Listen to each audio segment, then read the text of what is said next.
বন্ধুরা, আজকে আমি বানিয়ে দেখাবো সবুজ বকলির রেসিপি। দুর্দান্ত স্বাদের নিরামিষ সবুজ বকলির রেসিপি। তো এখানে কিন্তু একটা ব্রকলি নিয়েছি। তো ব্রকলিটা কিন্তু এমনি কাটলে বাদ দিলে কিন্তু বেশি থাকবে না। তো এই যে পাতা যে অংশগুলো এগুলো কিন্তু বাদ দিয়ে দেবো, এই যে অংশগুলো। তো বাজার থেকে এনে কিন্তু আমি এখনও একবারও ধুইনি। তো আগে এগুলো পাতাগুলো আগে ডান্ডাগুলো আগে ছাড়িয়ে নিতে হবে, ডান্ডিগুলো।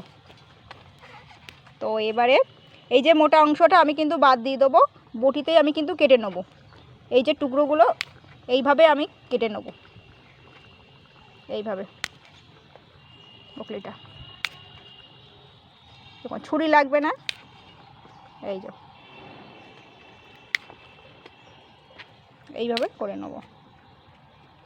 এই যে সমস্তগুলো এইভাবে ছাড়িয়ে নেব, কিন্তু এই মোটা অংশটা আমি কিন্তু দেবো না। মোটা অংশটা আপনারা চাইলে দিতে পারেন, না দেওয়াটাই বেটার। এই যে তো দেখুন, আমি কিন্তু ছাড়িয়ে নিয়েছি, আর এই মোটা অংশটা আমি কিন্তু দেবো না। এই দেখুন। তো এবার আমি এটাকে দুবার জাস্ট ধুয়ে নেবো আমি। তো দেখুন, আমি কড়াইতে কিন্তু বেশ খানিকটা কিন্তু জল দিয়ে দিয়েছি। তো এবার আমি ব্রকলিগুলো দিয়ে দেবো।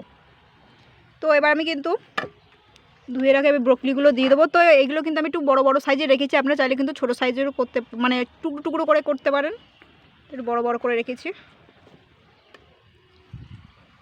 তো এটাকে আমি ব্রকলিগুলো জলের মধ্যে জাস্ট 3-4 মিনিট একটু হালকা সিদ্ধ করে নেবো। এতে এই ব্রকলির যে এর ওপরে যে ওষুধগুলো দেয় চাষিরা, তো সেইগুলো কিন্তু নষ্ট হয়ে যাবে। একটু হালকা একটু নুন দিয়ে সিদ্ধ করতে হবে। তো এবার আমি আরেকটু জল দিয়ে দেবো এতে।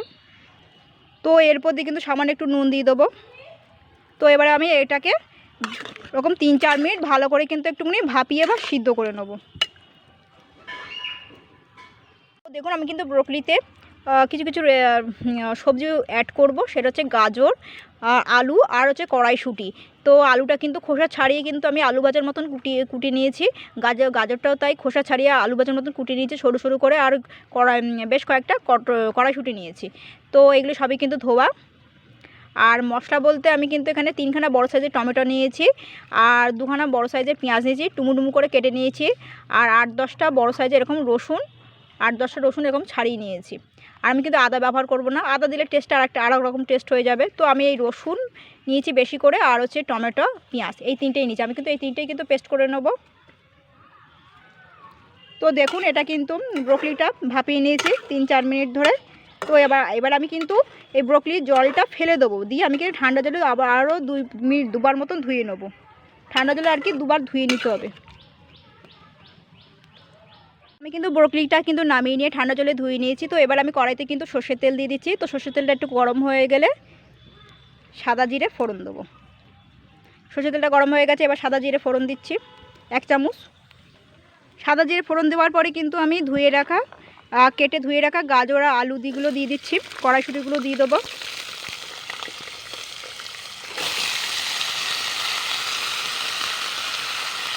আগে আমি 2 মিনিট মতো নাড়াচাড়া করে নেব।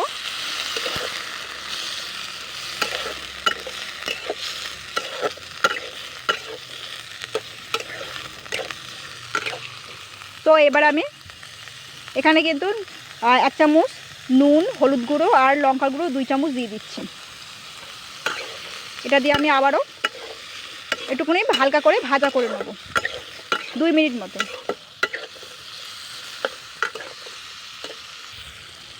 তো এটা কিন্তু আমি 2-3 মিনিট হালকা ফ্রাই করে নিয়েছি।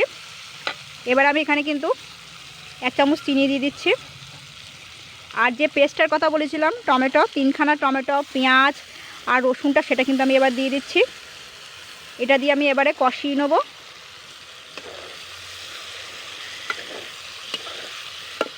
আবারও 2-3 মিনিট কিন্তু ভালো করে কিন্তু কষিয়ে নেব।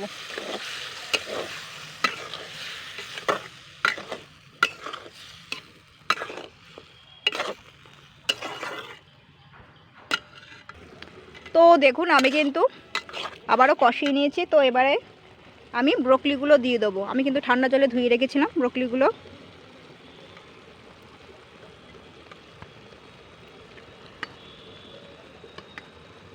এই ব্রকলিগুলো দিয়ে কিন্তু আমি আবারও 2-3 মিনিট কষিয়ে জল দিয়ে দেবো। জল দিয়ে আবার সিদ্ধ করতে হবে।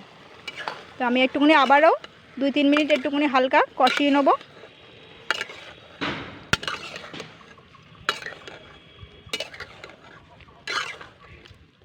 তো আমি কিন্তু 2-3 মিনিট কষিয়ে নিয়েছি। এবার আমি সিদ্ধর জন্য জল দিয়ে দেবো। মিক্সি ধোয়ার জলটা দিয়ে দিচ্ছি।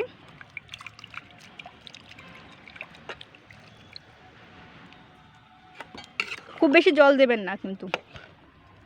তো এবারে সিদ্ধ হওয়া অবধি অপেক্ষা করতে হবে।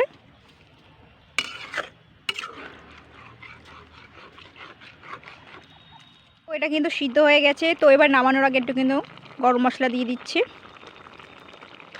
আর একটু ম্যাগি মশলা দিয়ে দেবো।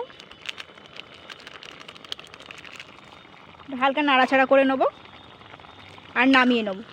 তো বন্ধুরা এইভাবে ট্রাই করবেন, তো সত্যি বলছি অসাধারণ লাগবে কিন্তু নিরামিষ এই ব্রোকলির রেসিপি। তো অনেকটা ফুলকপির মতনই দেখতে, এগুলোকে হচ্ছে সবুজ ফুলকপি বলে, ব্রোকলি বা সবুজ ফুলকপি।